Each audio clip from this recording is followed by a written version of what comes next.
معاویہ کہتے ہیں بازی کہ میں نے نبی صلی اللہ علیہ وسلم سے عرض کیا یا رسول اللہ صلی اللہ علیہ وسلم ہم اپنی عورتوں کے کس حصے میں آئیں اور کس حصے کو چھوڑیں؟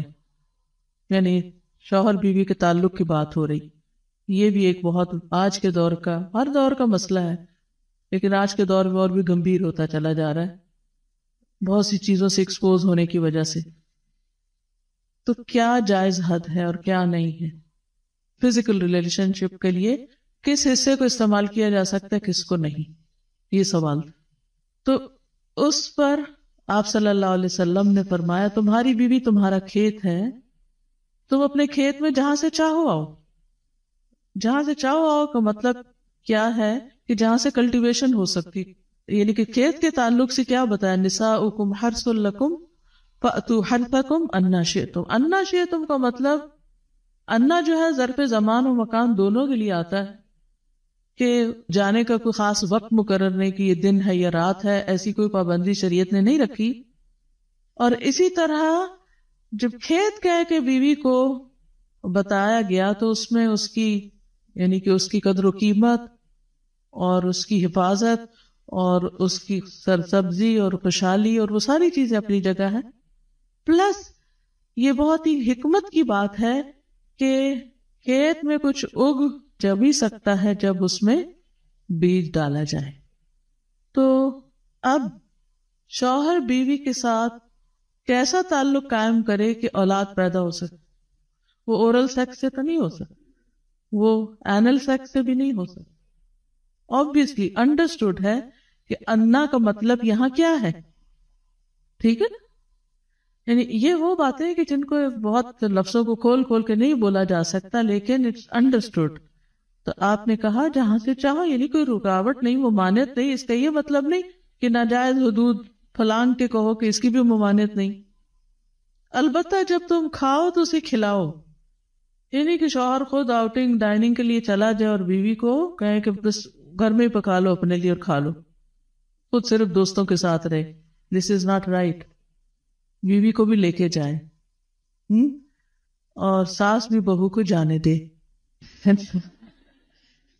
جب تم کھاؤ تو اسے بھی کھلاؤ، جب پہناؤ تو اسے بھی پہناؤ. کا مطلب یہ ہے کہ عید آئی ہے، اپنے لیے سوٹ لے رہے ہو تو بیوی کو بھی کچھ لے کے دو. یہ ہے ایکوالٹی ایک طرح سے. اس کے چہرے پہ نہ مارو، اسے گالیاں مت دو، ابیوز نہیں کر سکتے. اور اسے قطع تعلقی اگر کرو، یعنی ویسے تو نہ کرو لیکن اگر کرو تو گھر کی حد تک رکھو، کک آؤٹ نہیں کرو، گھر سے باہر نہیں پھینکو، گھر سے نہیں نکالو. کیونکہ بعض شوہر کہتے ہیں نا، فون پہ کہہ دیتے ہیں گھر چلی جاؤ ماں باپ کے، میں تب گھر میں داخل ہوں گا، آؤں گا ہی نہیں. یہ غلط ہے، ایسے نہیں کرنا چاہیے. اور یہ کیسے مناسب، یہ کیسے ہو سکتا ہے کہ تم اس کے ساتھ یہ سلوک کرو جبکہ تم ایک دوسرے کے پاس حلال طریقے سے آتے ہو؟ یعنی تمہارا ایک جائز تعلق ہے اور پھر تم اس تعلق کو اس طرح خراب کرو. تو بیوی کو مارنے سے متعلق جو قرآن اور حدیث کی روشنی میں جو حکم ہے وہ سامنے. پھر اسی طرح غلام کو مارنے کی ممانعت، نوکر کو، غلام کو، اس کو بھی نہیں مارنا چاہیے. ابو مسعود بدری سے روایت ہے کہ میں اپنے غلام کو کوڑے کے ساتھ مار رہا تھا کہ میں نے اپنے پیچھے سے آواز سنی، اے ابو مسعود جان لو. اور میں غصے کی وجہ سے آواز سمجھ نہ سکا، یعنی ایسے مار رہا تھا کہ مجھے نہیں سمجھ آئی کہ کس نے پکارا مجھے. جب وہ میرے قریب ہوئے تو وہ رسول اللہ صلی اللہ علیہ وسلم تھے اور آپ فرما رہے تھے جان لو ابو مسعود، جان لو ابو مسعود.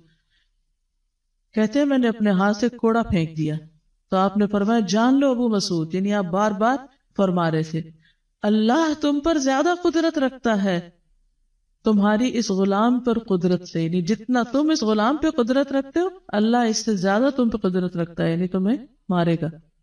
کہتے ہیں کہ میں نے عرض کیا اے اللہ کے رسول صلی اللہ علیہ وسلم میں اس کے بعد کبھی غلام کو نہیں ماروں گا. اور بعض روایت میں آتا ہے کہ انہوں نے آزاد کر دیا.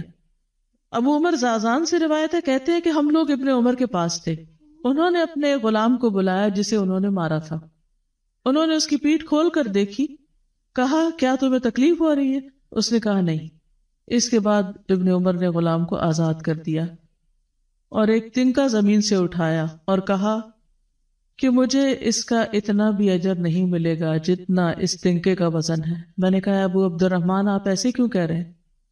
انہوں نے کہا کہ میں نے رسول اللہ صلی اللہ علیہ وسلم کو فرماتے ہوئے سنا، جو شخص اپنے غلام کو بے قصور یعنی حد شرعی کے علاوہ مارے یا اس کے چہرے پہ تمانچہ مارے تو اس کا کفارہ ہی کہ اسے آزاد کر دی، کفارہ ہے، اس آزادی کا ثواب کوئی نہیں تنگ کے برابر بھی۔ یعنی بعض اوقات تم کہتے ہیں بڑی نیکی کی لیکن اس میں تو چھوٹ بھی جائے تو وہ بھی بہت بڑی بات ہے۔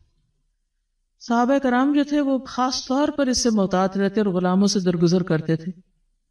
ابو لیلہ کہتے ہیں کہ سلمان رضی اللہ عنہ نکلے، وہ اپنی سواری کو چارہ کھلاتے تھے تو وہ ہودے سے گرتا رہتا۔